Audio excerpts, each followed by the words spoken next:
This one mistake ruins sponge cakes every time, and most bakers don't even realize. Bakers, do you want your sponge cake to come out light, fluffy, and airy every single time you bake it? If you want this, you need to make sure you understand two things. What is a meringue and how to perfect your meringue technique. And if you don't know what a meringue is, that's okay. That's what I'm going to be talking about today, right? I'll tackle two topics. What is a meringue? And how perfecting that meringue technique is actually going to help you get a good sponge cake result every time you mix one. As a bonus, I'll also be sharing the different types of meringues that bakers and pastry chefs use. Did you know that there are different types of meringues? If you don't, make sure to stick around to the end. I'll share the different types of meringues and the differences between them. So what's that one mistake that ruins sponge cakes for most bakers? First and foremost, not understanding what a meringue is. And secondly, even if you know what a meringue is, not perfecting the proper technique to ensure that you get a proper sponge cake every time. And this is something I learned and perfected years back when I was trying to make sure all my sponge cakes come out very well without deflating, right? So once I perfected the technique, I was able to get a flawless sponge cake every time I mix it. Hi everyone, this is Maureen Amari of Baking with Amari. In this channel, we share cake decoration tutorials, baking tips, and baking recipes. So if this is something you're interested in, make sure to subscribe to the channel and hit the like button. So what is a meringue exactly? To put it very simply, this is beaten egg whites and sugar. So this is when you separate your eggs, and by the way, stick around, I'll be sharing with you guys the 4 different ways you can actually separate your eggs if you're looking to make a sponge cake or doing something that has to do with egg separation. So back to my meringue. This is when you beat your egg whites until they get to what we call the soft or the medium peak stage. Then after that, you add in your sugar gradually, right, as you continue beating until you get to having a meringue, right? So this is a simple explanation, but technically that's exactly how you do that. So I want to make a note here that meringues are not only used for sponge cake making, right? They're also used to make other types of desserts and pastry products. You can make soufflés. You can use meringues when you're making pavlova, key lime pie. You can use it when you're making meringue buttercream frostings, when you're making macarons, which are a type of cookie, right? So perfecting a meringue is important, not just as a baker, but even for pastry chefs who tend to work with desserts that need a really strong meringue. So perfecting this technique is very important to you as a baker or a pastry chef looking to do multiple types of cakes and desserts that use meringues. Now, before I share exactly how to make a French meringue, which is one of the most common meringues taught to most bakers, I want to share some tips that I always share with my practical or online class students in order to get a good meringue result every time. Tip number 1 is about your eggs. You want to make sure that you're using fresh eggs at room temperature, right? So if you're the type of person who stores their eggs in the fridge, make sure to remove them from the fridge like at least 1 hour before using them, so that by the time you're whipping those egg whites, they are already at room temperature. Tip number 2, still on eggs.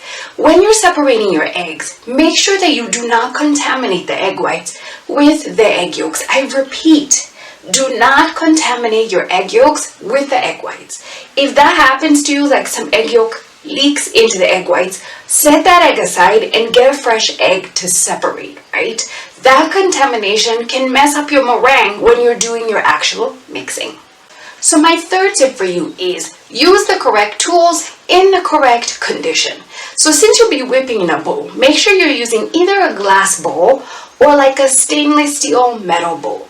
You still can use plastic, but unfortunately plastic tends to retain fat. So if you're the type of baker who's creaming and using butter or margarine in your bowl, especially if it's plastic, it's going to retain the fat, right?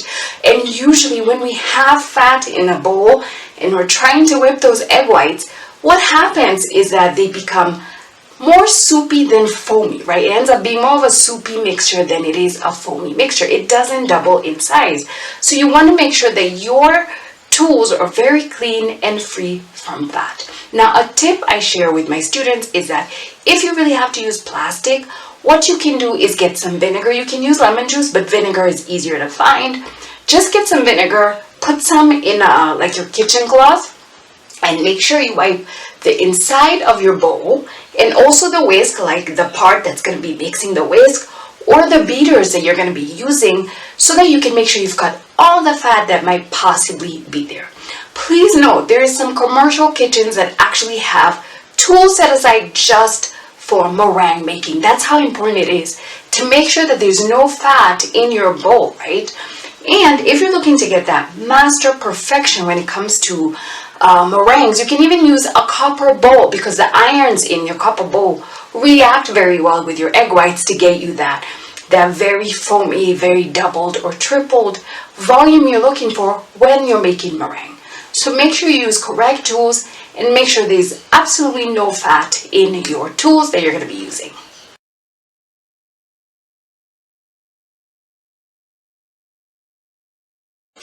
Now, my fourth tip is the type of sugar you use. Now, especially if you're an African baker, I'm based in Nairobi, Kenya, you will find that our regular sugar tends sometimes to have larger granules and it has a little bit of a brown color.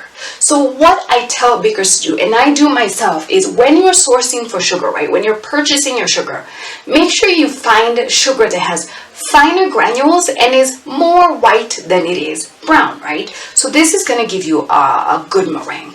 However, if you're looking for perfection, what you want to do is use a white, finely granulated sugar. Now, I'm not talking about powdered sugar. I am talking about a smaller granule that's whiter. So if you're in a region that has this type of sugar, please go ahead and use that. However, for example, if you're a Kenyan baker and you're looking for that perfect white meringue, go buy castor sugar, which is white and has finer granules, and you can use that. Now, please note, I'm not saying that you can't use regular Kenyan sugar. I'm just saying that if you're looking for the perfect result, look for castor sugar, or again, you can actually find that sometimes there's some vendors who are selling sugar that's actually quite white and finer in granules. That's going to give you a perfect result when it comes to making your meringue. By the way, I do have a recipe book that has 58 cakes, cookies, breads, and basic frosting recipes in it, including sponge cakes. So if you're looking for tried and tested recipes that are guaranteed good results, you can get it. Just check the link below for more details on how to get that, right? And it's also on Amazon. If you're already in the intermediate level and you're looking to step up your sponge cake game, I also have a guide to sponge cake making that you can try out. It has more in-depth tips than what I'm sharing here, and it has 13 tried and tested sponge cake recipes that you can try out and add to your menu if you're a cake artist looking to step up your game. My fifth tip for you, and the final tip, is additional ingredients you can add to make a very stable meringue. Now, I don't always use this, but sometimes, depending on where I am, I may have to. This particular thing or this particular tip is perfect if you live in extreme temperatures, like maybe a place that has a lot of humidity. You will find that this is required. Or if you're the type of person who's struggling making a meringue and you keep having issues, this is a tip you can try out. So the first thing is you can either add a dry acid or liquid acid to your egg whites. This helps stabilize that egg whites and stabilize your meringue. So you can either add cream of tartar, right? This is usually found in major supermarkets in the spice section. Just add a little bit of that when you're beating your egg whites. Another thing you can do is add some lemon juice, like freshly squeezed lemon juice. So you can add like a half teaspoon or like a quarter teaspoon when you're beating your egg whites. Again, this is going to help stabilize your meringue towards the end. So this is a tip that, like, you've tried everything, you keep having your meringue sort of not be very stable. This is a tip that's really going to be helpful to you. So now, let me show you how I make my French meringue. Then after that, remember to stick around. I'll be sharing the different types of meringues that bakers and pastry chefs use.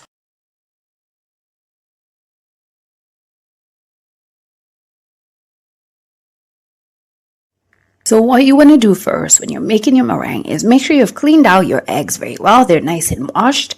Then after that, you want to separate each egg each time. So when you separate your egg, you want to have two small bowls so that you put the egg white in one bowl and then you put the egg yolk in the second bowl. And every time you separate your egg, you want to make sure you put the egg white into the bowl that you wiped with vinegar. So you're going to do that process based on your recipe. After that, you're going to take your whisk and you're going to whip these egg whites until you get to the soft peak or medium peak stage. So this is going to take some time, especially if you're using something like a whisk. But if you keep beating, your eggs basically become foam and they double or triple in size. So as you can see, this is where they should be. And if you want to check if they've reached the correct stage, you don't want to over whip them, but you want to check if they're okay. You should be able to quickly overturn the bowl quickly and they don't pour out. After that, you want to add the sugar. Now remember, you want to add the sugar a little at a time, because if you add all of it, your egg whites might deflate. So you want to add your sugar a little bit at a time. And I wanted to show you that you can make a meringue with regular brown sugar, like if you're in Kenya, or you can use caster sugar or finely granulated sugar. So this is a meringue made with just the regular brown sugar, or should I say the regular granulated sugar, like table sugar. And as you can see, the meringue looks perfect. It does have some nice medium peaks.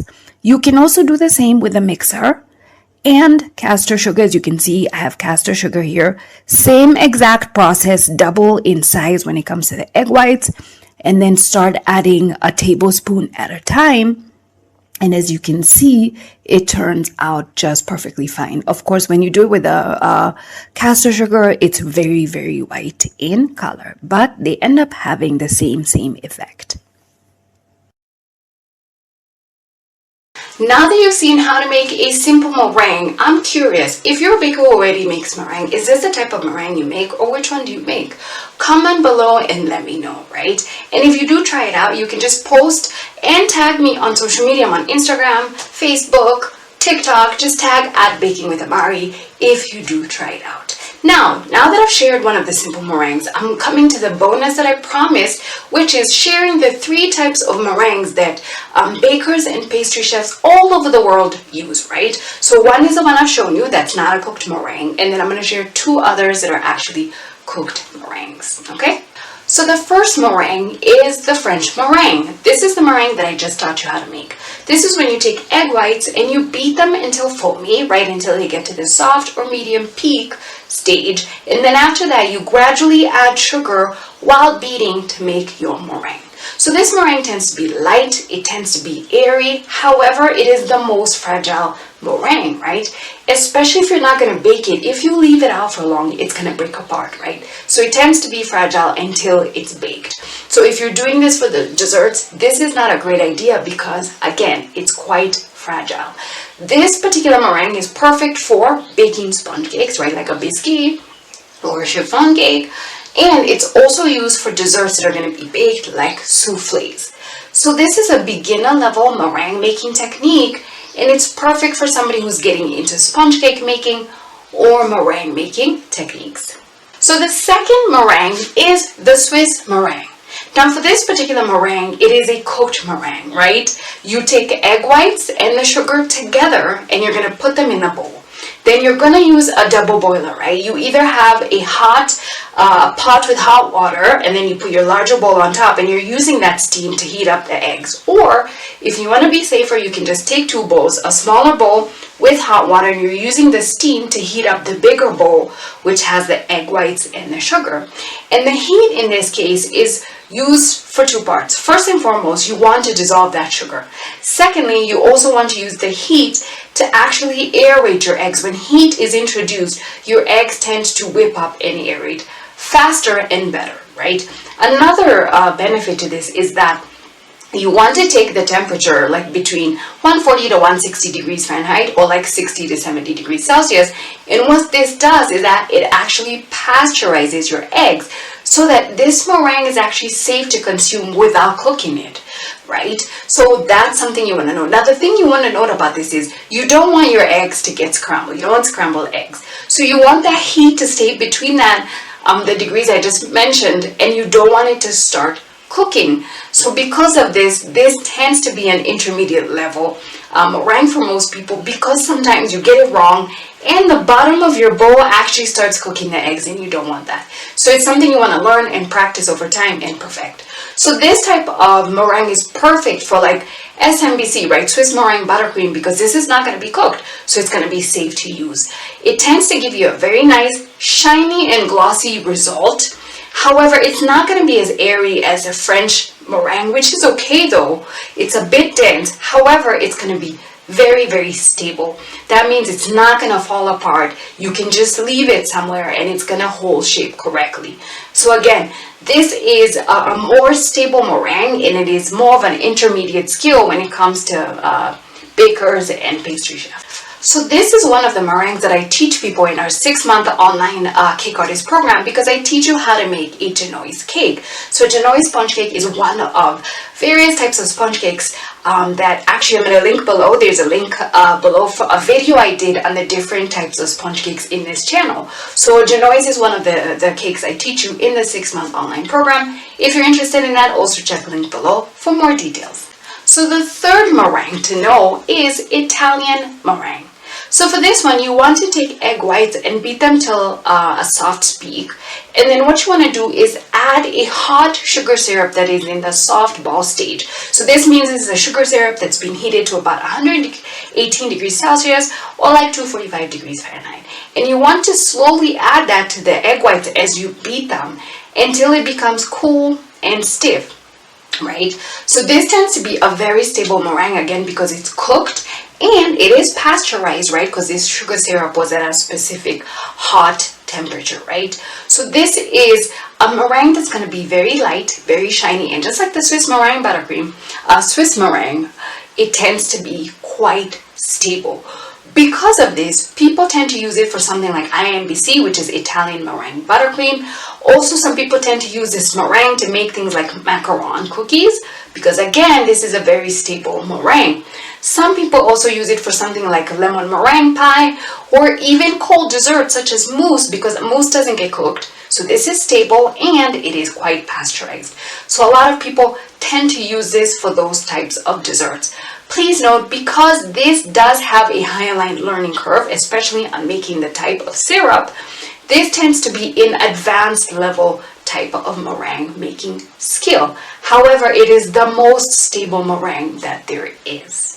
So make sure to start practicing your French meringue by baking a Swiss roll cake. So make sure to watch the next linked video where I share a recipe on how to make a Swiss roll, which is a type of sponge cake, and the recipe is in the description of that linked video. So make sure to click on that, and I'll see you